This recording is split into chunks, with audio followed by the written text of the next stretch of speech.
Pahala kan yang selalu universal konsep yang dipahami sama semua umat muslim. Ya. Kita berbuat baik, kita dapat pahala. Itu kan kayak hitung-hitungannya kita nanti di Alam barzah dan kiamat dan hereafter lah. bahwa kita bakal diukur kebaikan sama kejahatan kita gitu loh. Jadi konsep pahala itu sebenarnya diciptakan sama siapa? Oke, jadi gini. Pertama, konsep pahala dan siksa. Jadi pahala lawannya juga siksa. Jadi betul tadi pahala kubur ya.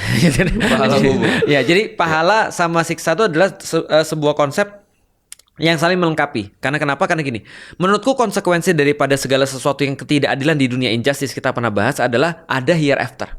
Kan kita udah bahas escape from injustice ya. Nah, jadi kita bahas ketika escape from injustice bahwasanya injustice di dunia itu nggak semua kebayar di dunia. Maka ketika nggak kebayar di dunia ada konsep kemudian hereafter. Ada konsep pembayaran nanti setelah kita mati. Yaitu adalah kemudian ada konsep pahala tadi itu. Maka pahala bisa kita katakan currency ketika di akhirat. Ketika bukan di dunia. Currency-nya itu. Mata uangnya. Jadi gampangnya gini. Kalau ada sesuatu yang kita rasakan nggak enak ketika kita di dunia dan kita lakukan itu karena kebaikan, itu langsung di-convert jadi currency-nya di akhirat. Pahala itu. Contoh misalnya ya. Kita lagi puasa nih sekarang.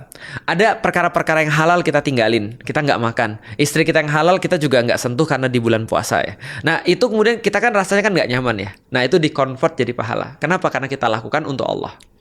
Kita nolongin orang. Dan kita keluar duit ketika nolongin orang. Tapi kemudian ketika dia cuma di dunia berkata, makasih ya mas udah nolongin aku.